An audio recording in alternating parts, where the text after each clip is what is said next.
Welcome to Transforming Us podcast. I'm Jess. And I'm Tamara. We're trauma-informed relationship coaches and old friends here to discuss common patterns and what leads us to paths of security. You know, people are feeling overwhelmed and disconnected in their painful relationships, which often leads to mental health crises. We want to share some new ideas and practices to help you cultivate curiosity, compassion, and to redeem the patterns in your relationships, starting with yourself. Join us on this journey of transforming us. Grab a cup of coffee and let's dive in. Hey friends, welcome back to the podcast. I am so excited to introduce you to my friend Anna Palmer. We attended the same church for about 5 years, and I appreciate so much about her genuine care for others, and she's a very gifted teacher. She has a strong desire to improve any situation. And she has generously agreed to step in and share her Enneagram and attachment patterns with us to kind of help us all learn. So if you are a 1 or you care about a 1, listen up. Anna is a mom of 3. She's married to her husband, Ben, of 12 years. She's a former high school chemistry teacher and is now a stay-at-home mom, homeschooling mom, and she leads teens in Bible study fellowship also. On top of all that, she is the lead singer in a local Spartanburg, South Carolina band, and she enjoys being active and spending time outside, camping, hiking, all kinds of things with her family. So thank you for being here, Anna. Yeah, thank you. Thank you for having me. Yeah, I'm so glad you were willing. Is there anything else you want to share about your family or something maybe that you're looking forward to or that you've been enjoying lately? Yeah, well, we recently went on a trip out to California. We rented an RV and we got to visit a lot of places that my husband visited years ago when he was in school. So he went to school to become a mountain guide, actually. So a lot of the places that we visited were places that where he had climbed. So he's like, yeah, I climbed that mountain and I climbed that mountain. And so it was really fun. Yeah. The kids had a blast and it was just beautiful out there. So we're still kind of coming off the high of that trip for sure. Yeah, that does sound amazing. We love to take adventures. I know, Tamara, you take quite a few adventures with your family. Have you done anything recently? You know, we went to St. Thomas over spring break, and we're contemplating possibly either California and next spring break or even Europe. So I'm like, yeah, I just love travel though. Yeah, we are looking forward to going to Highlands, North Carolina, which isn't far, but I learned about it recently and it just looks amazing, that area. And we know Brevard, but yeah, that Western North Carolina is just so beautiful this time of year. Yeah, Highlands is very, very beautiful. Yeah, I've passed through there. It's great, especially this time of year. Well, Anna, it is so nice to meet you. And I've heard that you have been learning some stuff about the Enneagram, and obviously, you know, no means claim to be an expert, and that's like totally great. And we're just excited to be able to have just regular people on our podcast and just observe their lives and just have like just authentic conversations about what this might look like for them and just their unique Enneagram and their attachment patterns and all of that. So I'm really glad that you're here today. Yeah, thank you.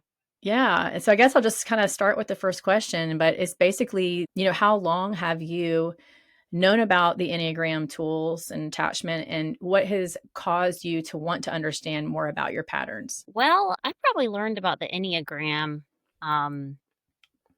college years. So like maybe 13, 14 years ago. I had a friend that was super into it. And so she wanted me to look into it and take the test and find out what my number was. And so I never probably got into it as much as she did, but I did find it very interesting because when I found out what I was and I read about it, I'm like, wow, there's other people out there like me. Yeah. I am a number. As far as attachment theory, I did not even know what that was until I started listening to your podcast. And I was like a few weeks behind. So I had a day where I was like, I'm going to catch up on my podcast. And so Spotify just randomly selected the one you did about the Anxious-Preoccupied. And I'm just listening to this and I'm like, is this podcast about me? Like, this is amazing. Like, I've never heard just all the things I deal with and struggle with just kind of explained as if, again, there's people like this other Yeah. than just you. So, Yeah. anyway, it was interesting. That's Yeah. awesome. Yeah, it's really fun to hear the perspective of somebody who's been just on this journey of like, I want to learn a little bit more about these things or whatever and Yeah. how it resonated. There's good sides. There's so many good sides to even the insecure attachment styles that make you just such a attuned and caring person and very Mm, aware of others' emotions. And there's just so much there. But then at the same time, there's like the parts that, kind of make relationships hard or you have a lot of feelings or, so right. yeah, I'm glad it's been helpful. So Very we'll much so. start, yeah, we'll start with like talking about the Enneagram first. And with that, you learned you're an Enneagram One, is that right? Right. So with each set of patterns, because we kind of contain little bits of all the numbers, like we're not just one thing inside a box, but Mhm. if you're dominant in Enneagram 1 patterns, you would have sort of a core lie that you kind of would fall into maybe believing a little bit more than other people. Mhm. So, feeling like you're bad or corrupt, would that feel accurate for you? Yes. Yeah. In fact, I was going on a walk this morning and I was just like, God, I don't know why, but I just feel so much shame. And Mm, it's like, I'm like thinking back through everything I did the day before. And I'm like, why did, and that's not an abnormal feeling for me to mhm, just feel like I did something wrong and not be able to put my finger on any one thing, just kind of as a mhm. whole to feel that way. Yeah. Yeah, and those feelings and stuff with each number are so complicated because they go back to some of the earliest ways we kind of formed our personality, protecting against not doing something wrong or bad. And so there's Right. a lot of compassion for that. And so stretching for perfection, do you notice that as a response to, oh, I've done something wrong, is like always trying to improve and make things better and make them maybe close to perfect? Yes, yes, I definitely do that. I mean, earlier you were reading my bio, and one of the things you mentioned is that I'm in a band. That is so it's a very life-giving thing because I love music and I love performing, but it is also very much a source of stress because of the mental battles that I go through after a show. Hmm. Because we could have a great show, and then when it's over, all I can think about is every single mistake I made that night. Mm. And it's hard for me to say, like, it was still a good show. Of course, we all made mistakes. I'm like, no, I didn't practice enough. I didn't do enough. Like, I should be Mm. better. And yeah, I tend to do that with everything in my life. So, Yeah. Yeah. I think we'll talk a little bit about just like that missing sense of peace for an Enneagram one, mm, that when the core emotion rises up, what's missing there is that feeling good and okay and at peace. hmm So, When I'm just curious, the Enneagram points to core emotional state like fear and shame and anger. So, how do you see anger, whether it's either repressed or if, it's turned inwards or just messages like how anger could like pop up in your life or something like that? yeah, that was an interesting read, like finding out that anger is kind of associated with my personality because my family, like my blood family, we've always referred to the Ruffner rage. Ruffner is my middle name, and it's like every member of my family struggles with anger. And so that's something we can all relate about is like, how does the Ruffner rage play out in your life? So there's part of me that was like, maybe it's genetic, but I can also see how the different things that I struggle with just like demanding perfection or striving for perfection and things not working out according to my expectations, how that triggers the anger. And I've also noticed that it happens more when I'm stressed or hurried. Yeah. And I think about a recent season when I was still teaching, I was still working.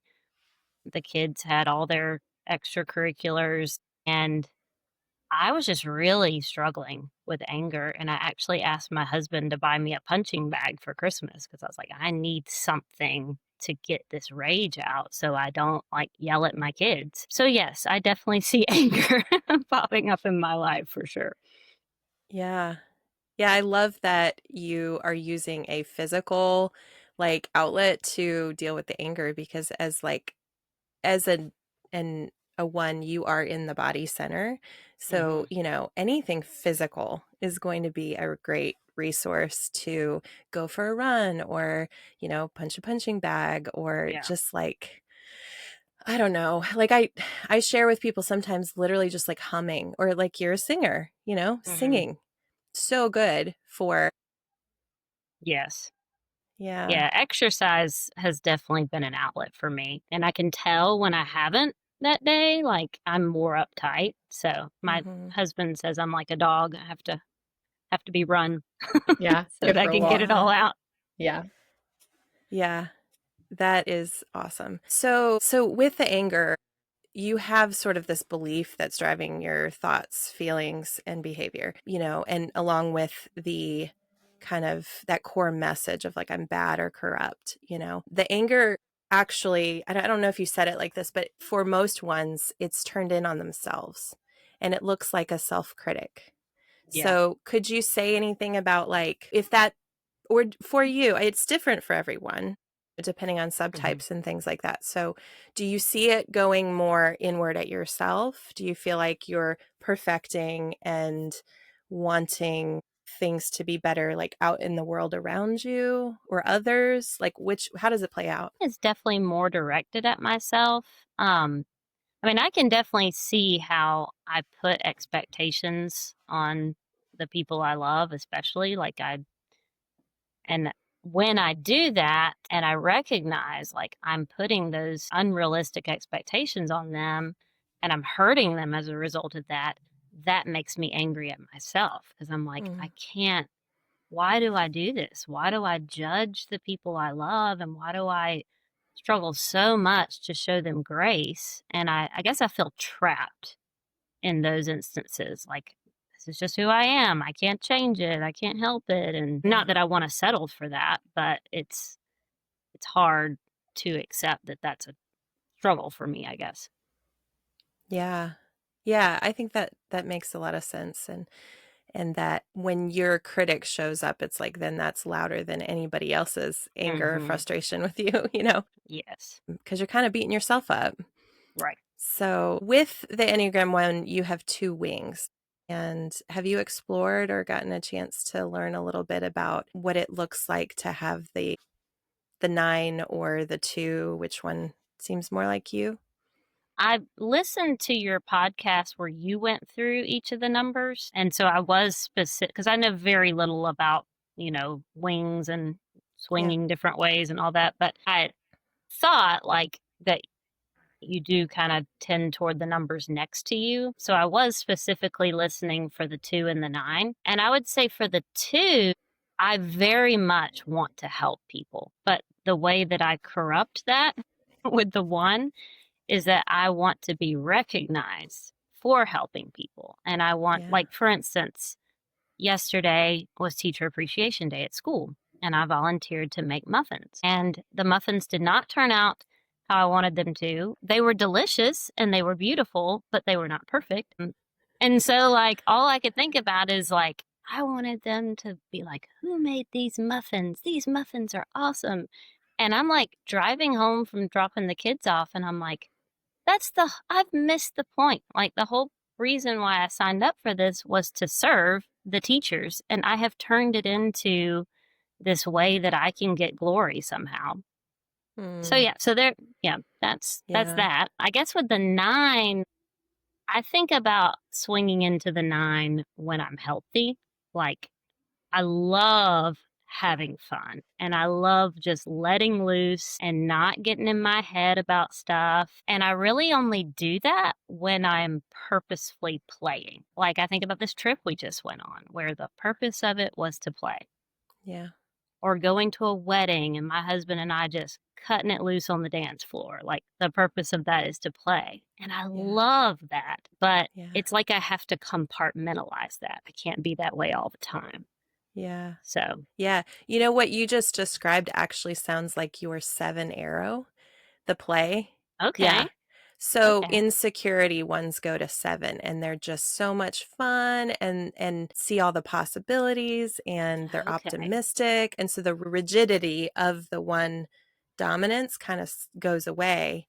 But then the 9 wing, that would be these times where you're leaning into kind of peacefulness, or when you're out in nature, Oh, that would be yes. like that feeling of like grounded, like everything's okay, seeing all perspectives. That's the 9. Okay. Yeah. And then that makes me feel a lot like I felt on that trip. Like when we were hiking, Yeah. it was quiet. I'm like, I just wish I could feel this way all the time. Yeah. So, okay, I'm glad you explained Yeah. that to me. That makes a lot of sense. Yeah, and some teachers, some Enneagram teachers say you have one wing kind of for your first half of life and you have the other wing for the other, like for your second half of life. You need them Mhm. both, but typically you lean one way to get your needs met, in that productive building your life phase. And then when you kind of go inward and you kind of let go of some of the external things from earlier in life, it's the other wings there to help you learn other resources. So, yeah, Okay. yeah. Interesting. Not that these numbers help you. I mean, you're the one doing the exploring and learning, and with God's spirit to help you, like it's a whole. I mean, that's where it all comes from. But these numbers just put patterns to observe in Mhm. place where you can be like, okay, I have options here. Right. Yeah, Well, thanks for cool. being vulnerable and sharing all that with us. And I guess that kind of leads to the next thing, just as far as relationships and vulnerability. Attachment style, describes your primary pattern for how you're going to either seek or either avoid intimacy, and also how predictable your attachment strategies are to actually get your needs met. Okay. And so, like in your closest friendships or like in your marriage, what kind of space for connection do you find yourself needing? Do you go towards more like independence, or do you feel like you need more like intimacy, like where you need connection more? What would you say? Definitely connection. I definitely want my friendships to go deep. And even I have a hard time even in casual settings, just desiring that that time was more meaningful and more deep. And I don't know, sometimes I think I make people feel uncomfortable with my questions because I'm always kind of wanting to take it there. And some people are like, I just came here to relax, not to talk about my deepest, darkest secrets. Yeah. Yeah, it's interesting you say that the depth is just drawing another connection for you is a 4 arrow, that Oh. desire to go deeper and express, it could be maybe something painful, or it could be something, just really beautiful, Hmm. but connecting through depth of conversation and stuff like that. So, yeah, so I think along with that desire for connection, I would imagine there's conflicts and triggers when there's disconnection. Would you say that's true? Absolutely. Yeah. Yes. Yeah. So your self-protector, like kind of a part of you that like feels threat, might be coming online if you're identifying with kind of an anxious preoccupied attachment style, that when disconnection happens, it feels like a threat. Yes. So can you think of any situations where that is very true? Yes. I mean, I would say all my close relationships, and this is where, like, when I tuned into your podcast, I'm like, man, I do that. Like, I'm constantly checking on my friends, but if like they don't respond in a way that like assures me that we're good, then Yeah. I get anxious and I'm like, I must have done something wrong. Anytime a relationship feels off, my gut, or I guess my immediate response is, I did something to break this and I Mm, need to apologize and I need to fix it and make it right. And then that sense of shame comes into yeah. play. So my friends make fun of me because they say that I always call the next morning and apologize. So like the morning after apology. So I've tried to work on that and not do that. Yeah. But yeah. Yeah, but I could see how that critic is like kind of coming after you after you've been with friends and stuff. You're like, man, I said something I shouldn't have. Yes. Maybe their silence to my text for 2 hours means that, they're kind of perturbed with me. Is Right. perturbed still a word? Do we still use that? I do. Yeah. Okay. Do you find that you just a lot of times are in your own head and overthink, and if you do apologize, they didn't even think anything about it? Yes.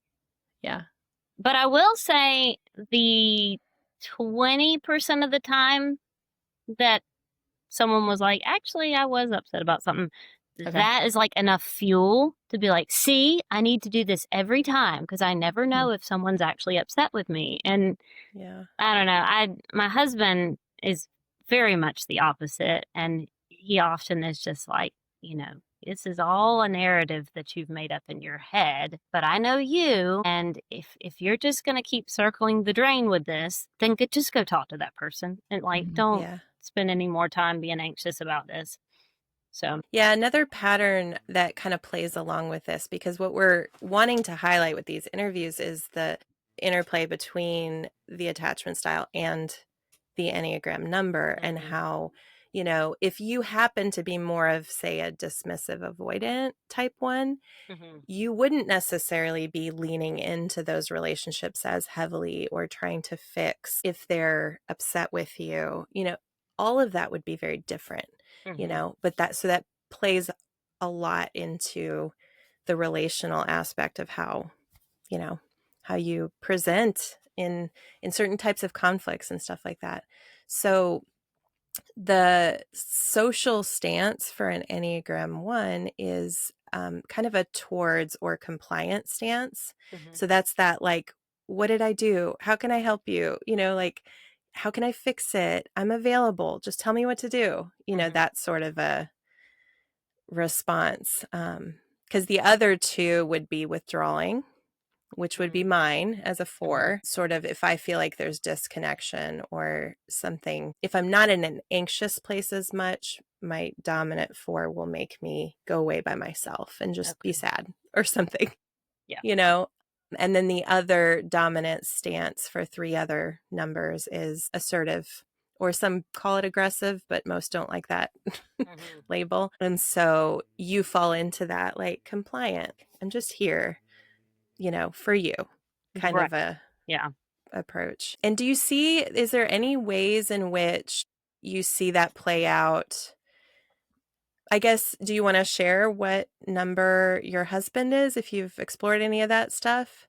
Yeah, so I actually recently asked him to take the test because just reading the descriptions of each one, there were like 2 that I'd narrowed him down to, but when he took the test, he tested the most highly for the 5. So Okay. the investigator, is that the name of that one? Yeah. Okay. Yeah. So those patterns, and there's some overlaps there, which is interesting too. That, for instance, you go to the 7 when you are in health, that line to the 7, the playfulness. But when he's in stress as a 5, he kind of goes to 7.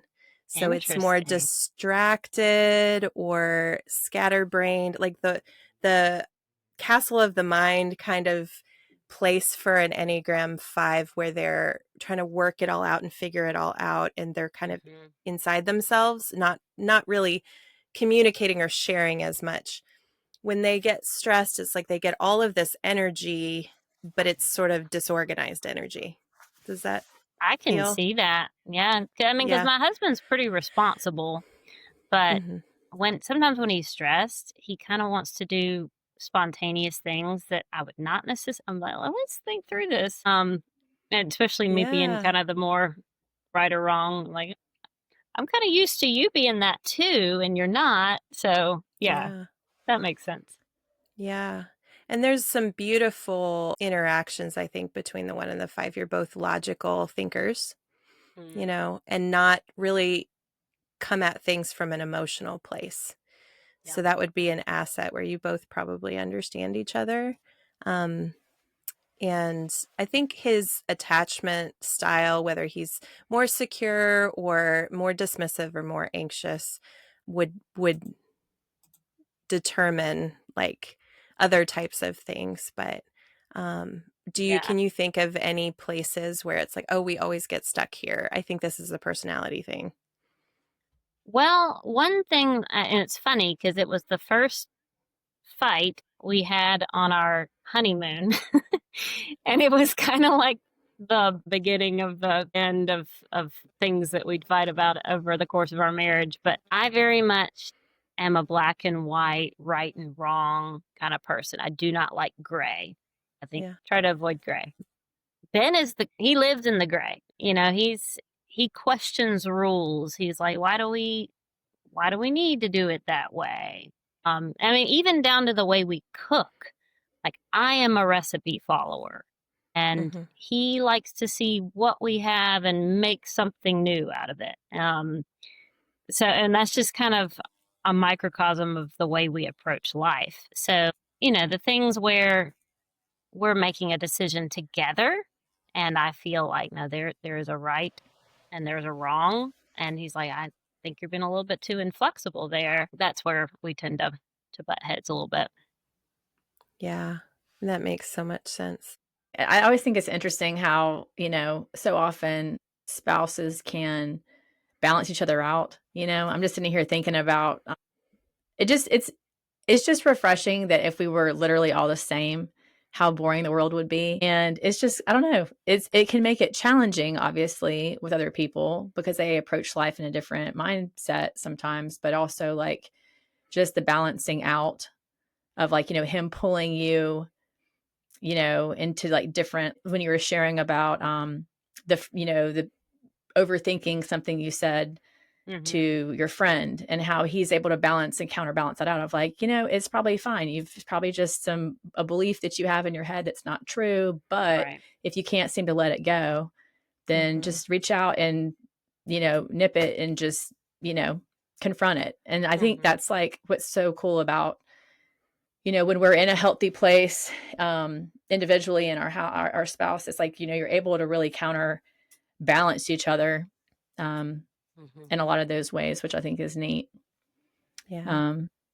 So I wanted to ask you, like, as far as like parenting and teaching, like what is one thing that you're learning to stop doing or to start noticing so that you don't become a stumbling block for those that you're wanting to influence? That's a good question. I definitely feel like I am so nitpicky, especially now that I homeschool, because I'm like, responsible for their education. And so I'm very quick to be like, no, this is wrong. You made a mistake here. You didn't put a period at the end of that sentence. And instead of recognizing progress, I'm like, oh, you did really well here.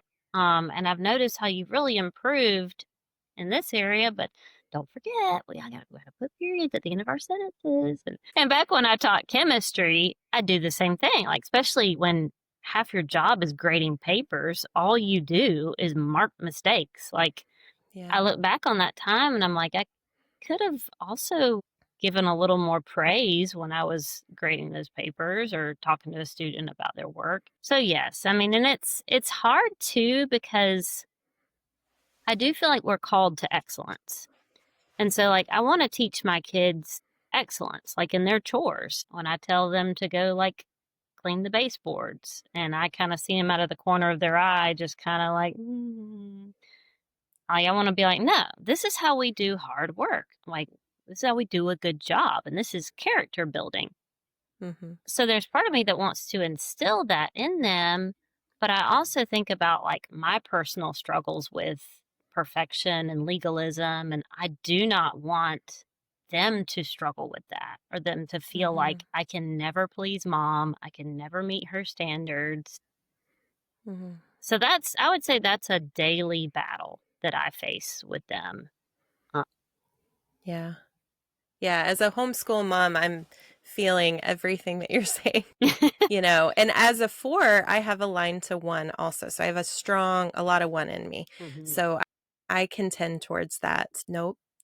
there's a right way to do this. Right. And I have to teach you the right way. So whether it's with the school stuff or it's household stuff, like, and my dad was a one. So that's another part of this conversation is just influences from parents and maybe what their numbers were has an impact on how your number plays out, And so, really looking at it like there's an opportunity for those relationships rather than just focusing on the like perfect ideal, because ones and fours are both idealists. And so that's kind of how you see the world. Like, this is how it should be, and you put that onto other people and sometimes forget those connections for the sake of the ideal or what's even practical sometimes. It's like, well, maybe the ideal with our schedule today is just not practical, Right. And that's where our spouse or friends or even our children, they're like, Mom, like we got a million things going on today. You really think we have to clean the baseboards? Right. And so it's like, wait, maybe you're right. And then so we can kind of balance our strong patterns that want to drive the show with other like resources and options for ways to show up and be. So like I describe it, that's like becoming whole, right? The more you can learn all these other numbers, the more you can kind of grow in that, awareness of like can't just be one thing. So did you notice in your tests or just looking at the assessments and stuff, there was any really low numbers? No, I didn't. I don't remember because I haven't taken the test recently. I took it years ago, so I don't remember what I scored low in. Yeah. Yeah, that's always something I tell people when I'm like coaching and stuff is look at the low numbers. That tells you just as much as the high numbers, and see what you're not using in your life. Yeah. So, and what's interesting is I would say 80% of the time you look at spouses and where they're high, like say the wife where she's high is where the husband's low, and where he's high, she's low. And they're literally, it's the opposites attract sort of a dynamic. And there's so many opportunities to teach each other and help each other. But then you have a lot of opportunity for conflict too. That makes sense. So let's talk a little bit about how any of this might impact your relationship with God. You good with that? Oh, yeah.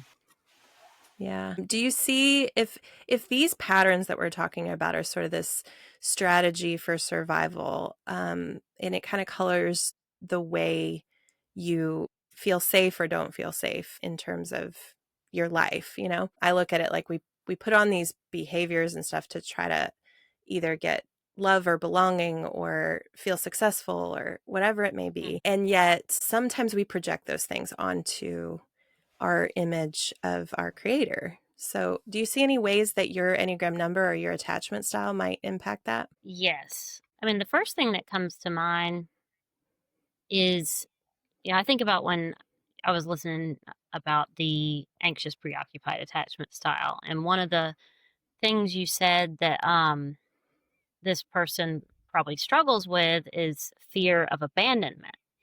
And I really started to examine myself, and I'm like, is that really the reason why I, have so much anxiety over my relationships? Am I really afraid of abandonment? And when I really thought about it, I'm like, it's not really so much fear of abandonment, but I feel a lot of times like people's approval of me is a reflection of the way God feels about me. So if someone is upset with me, or they think I am sinning, or that I'm just completely in the wrong about something, that must be what God thinks of me too. And that kind of comes back to the whole like feeling like I have to earn his love or I have to perform. And yeah, like I truly believe I accepted Christ at the age of 8, and I believe he saved me, but it really wasn't until my 20s that I started reading through Romans, and it's just like the gospel clicked with me that I'm like, salvation is believing that God can do what he said he's going to do. Like, the power is all his. Like, there's nothing I can do to make him love me, Yeah. and there's nothing I can do to, like, make myself better in his eyes. And I've heard that my whole life, but the whole, like, applying that and living Yeah. like I believe it is another one of those daily battles that I face. So, Yeah. yeah. Thank you for sharing that. That was so vulnerable, and it makes so much sense for those one patterns and the anxious preoccupied. Mhm. Just that if others view me as good, then God sees I'm doing a good job. He sees Right. me as good and acceptable, which Mhm. is another, probably part of that. And so although different in your head, Yes. you read in Romans and you're like, okay, this isn't true. I know what I should be believing instead. But from the head to the heart is like the longest journey, right? Mm. Yes. So being able to kind of really sit with that with God and be like, am I afraid that you don't accept me when I make mistakes, Mm. And like, what does that mean, And just really, and I'm sure you do all of those things, that it's like a lifelong battle to just silence the voice of the critic and be sure in your soul that you are loved and that you are good because, of his power, like you Right. said. Yeah, that's amazing. And I could just let's just end there. Yeah. Yeah.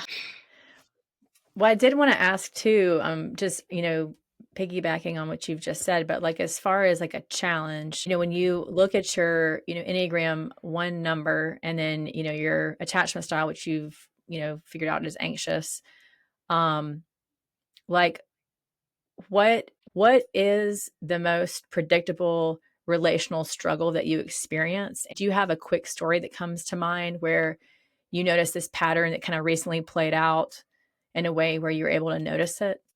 Yeah, I would say probably one of my biggest struggles is judging and not showing grace. And I think about how God says he doesn't keep a record of wrongs, and I'm the opposite of that. I keep a mental record of wrongs whether I like it or not. And so, like, example, my husband, I asked him to take care of something recently. It was something so trivial. Like, I think I needed him to call Costco and figure out where our digital coupon was because it was like $300. I'm like, this is a big corporation and they owe us this money. We're not going to let it get lost. So anyway, so he said, I'll take care of it tomorrow. Like, I was so worked up at the moment, and he was, I think, just to kind of shut me up. He's like, I'll take care of it tomorrow.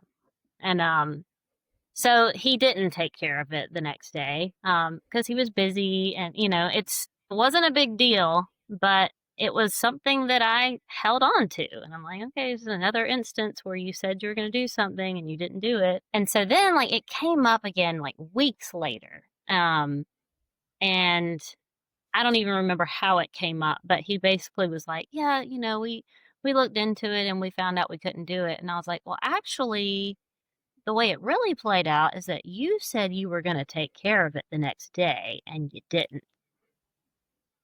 Yeah. And I mean, I could tell, like, I really upset him. And I'm thinking, why is he upset? Like, I'm just setting the record straight. I'm just telling him, like, no, this is actually how that played out. And we had a conversation about it later, and he is like, I realized it was my sense of justice.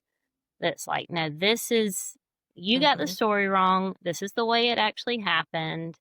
So it's like my sense of justice playing out, but also just like it really bothers me when people say they're going to do something and then they don't do it.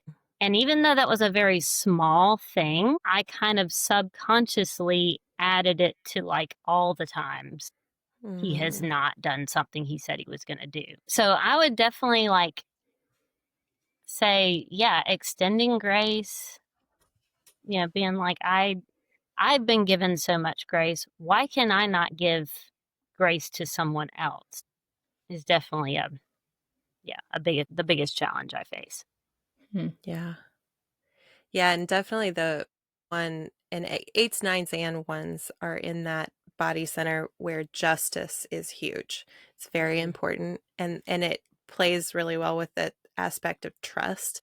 So just I can trust you when you do what you say you're going to do. Yeah. And so there's some sort of like message for people with that. When it doesn't happen, it feels like almost like dangerous. Like there's a nervous system like, wait, I can't trust you. You said, like, it's betrayal. It feels Yeah. that way, even though, Yeah. like you said, it's so trivial. Right. That particular thing was so small, but you're right. I Mhm. do kind of put it into a category of, oh, you can't be trusted.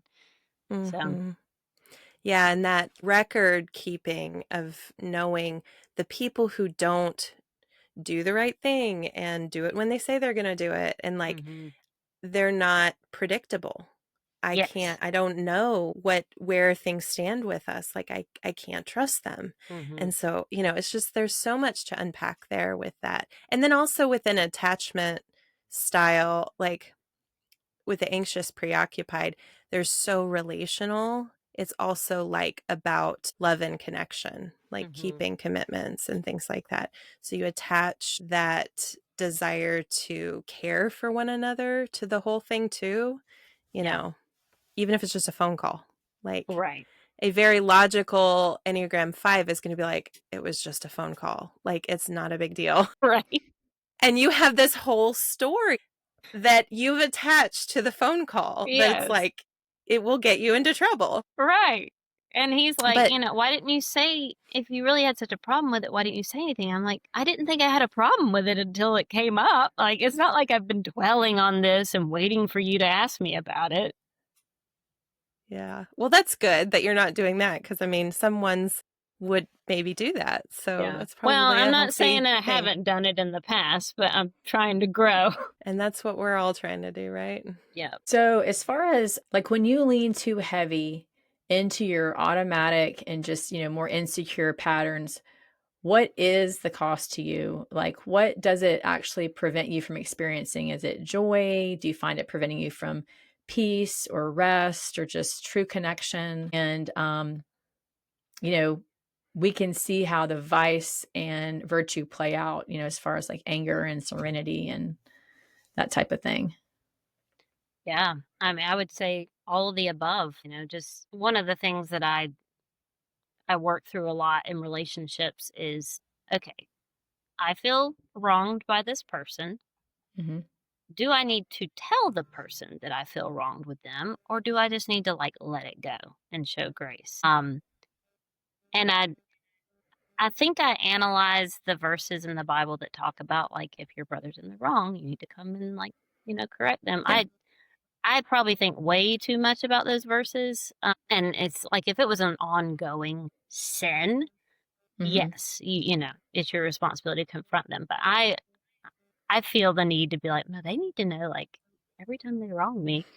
And not that I do that, not that I actually do confront them about it, but I definitely sacrifice a lot of inner peace thinking about it. And I guess like me playing through it in my head and kind of trying to work through it, I'm like, I hope they don't sit around doing this with my sin. Like, I hope they look at me and say, Anna loves me and she didn't mean to hurt me. In the same way that I want to do this to them too. Like, I love Yeah. them. I'm accepting them. Like, I'm extending grace. Choosing to let this go. Mm. So, yes, I definitely think inner peace, rest, connection, all the things you listed, I sacrifice when when I get hung up on that kind of stuff. Yeah, and there's that letting go and allowing yourself to feel the peace of Mhm. just not holding on to it. And not Yeah. assuming the worst of people too. Like, Yeah. it Mhm. doesn't mean just because, a lot of times people can say things and not have intended it to be a certain way. You know what I mean? Hmm. Assuming best intentions. Yeah. And my Yeah. husband has helped me a lot with that because his first response is grace. And so if I'm really worked up about something, I'll be like, I need you to help me show this person grace. Like, let me tell you Mhm. what I'm dealing with and just say all the things I know, but I just need to hear it again. Yeah. Yeah. And he's good about doing that in a gracious way. That's so So Yeah. good. yeah, I'm so glad you have that. That's yeah, Yeah. so me too. nice. Yeah. You seem very well matched. I love watching you guys parent and, you know, it's fun. Well, thank So we're going to just kind of come towards the end here and talk about like definitely the hope, because we have talked about, there's so many good things about Enneagram ones. Like I hope we can really highlight that they are the improvers. They are people who really want to create the best in something, whether it's a project, or it's your relationship, or it's a food that you're making, or parenting your children. Like you want to do it with excellence, and that is such a good thing. So at their very best, like being led by the Spirit of God, they principled and they're improvers. But what the message that they truly long to hear is that God is in control and is restoring all things and making them new for me, so I Amen. don't have to. Amen. Yeah, because you want to be able to rest, right? Yes. And not have to be working so hard for perfect all the time. Yeah. And I know I could see in your response, it was just like that feeling of like, that's what I want, that type of peace, to truly know in my spirit that God is in control. Oh, hang on. I got to cough real quick. I was trying not to do that when y'all were talking. Okay, sorry. And to go with that, something I've been challenged with lately is that God's going to accomplish his will despite my mistakes. Like he doesn't need me to get it right in order for his will to be done. And he's going to turn all my bad into good for his glory. So that's been kind of my encouraging thought lately. Like for all my imperfect parenting, he's ultimately, the one who's going to, capture their hearts and save them. And I'm a steward, but it does not depend on me. Yeah. Absolutely. That's so freeing too when you can see it that way. Yeah. It's like a surrender, Right. And it just makes me think too. I just wanted to say, like, I think what's neat is when you start recognizing, like, through the Enneagram, our patterns and our, our leans and things like that. Like, because I feel like ones are so great with efficiency. Like people need ones in their life because that's how stuff gets done. There's order, there's and all this intention and everything like that. But it's cool, like when you're talking about like how you almost have to give yourself permission to play. And, even like with peace, it's like somehow, really trying to, speak those things over ourselves of like, allowing yourself permission in the everyday. Like it's okay. I don't have to compartmentalize this one thing. Like I can try to like, how am I going to incorporate play in today? You know what I mean? Like to where it doesn't have to just get saved for a vacation, because I feel like that's what also, is creating that balance within our patterns and our different numbers and all of that stuff. It's like recognizing those things and then really with intention of like, how can I add this in, or how can I work on that part to, create the balance to where you do feel more peace and more harmony and more joy in the everyday things, while still also really, living out your strengths with the number, with your one patterns. Yeah. And on that note of just the strengths and the gifts, like I think about, we all have like a sweet spot or like a flow of like when we feel really aligned with God's kind of purpose for our lives. Or I think when we're in our dominant number, sometimes that's like it's the personality strategies. But I know when a 1 goes to a 4, like just that connecting deeper with people and just awareness of beauty and like slowing down and being creative, like that plus what Tamara just said of the 7.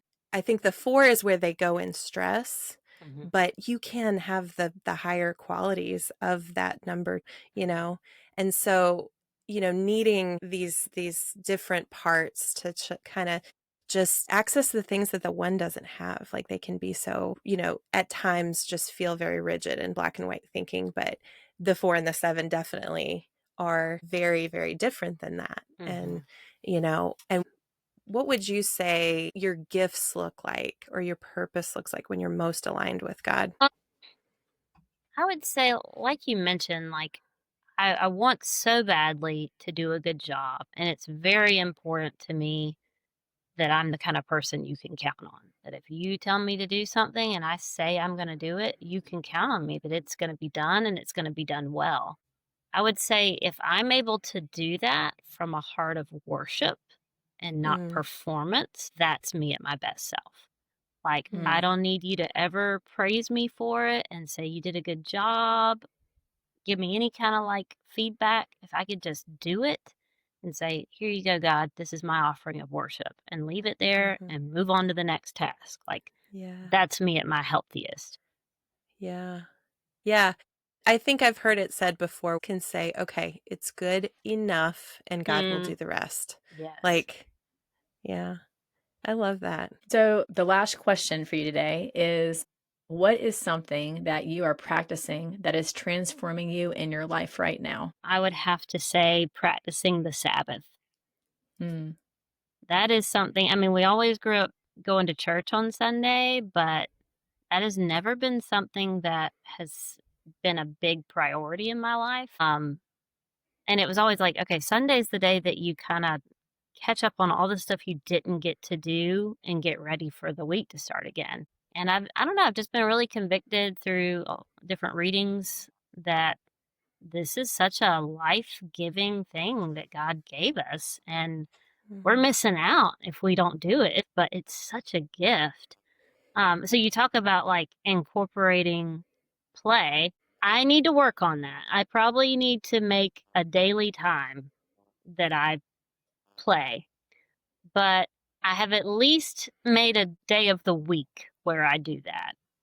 That's awesome. So we go to church. That evening we have our life group. I take a nap with my youngest daughter. I read, I crochet. My husband and I have like a fancy like charcuterie dinner, and we watch a movie together. It's just like the best day of the week. That's so nice. And I look forward to it. And then when it's over, I'm like, I can't wait till the next one. And so it's just been wonderful. I love that. Yeah, it's inspiring. I think to cease from doing, which is like that you're in that doing center, like to really let yourself just stop is such a gift. You know, I love it.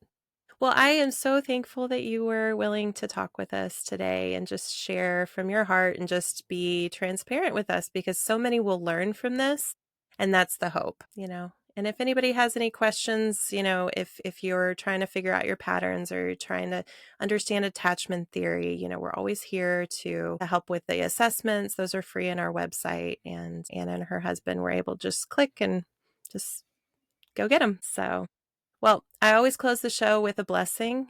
So may you be aware and open to everything that comes to you today, welcoming it all for your transformation.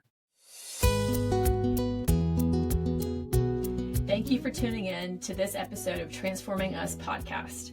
We hope that you enjoyed the conversation and that you found it helpful. If you loved what you heard, we would really appreciate if you would take a moment and leave us a 5-star review and rating. Your support helps us reach more listeners like you. And also don't forget to follow us on social media and subscribe to our YouTube channel for more relationship content. Then if you're looking to take your growth to the next level, check out our coaching services and groups at transformingus.org. We're here to help you transform your patterns and enjoy more secure relationships. Until next time, in the words of Raul Shane, you do not need to do big things. Just do small things in a big way. Then transformation will follow you.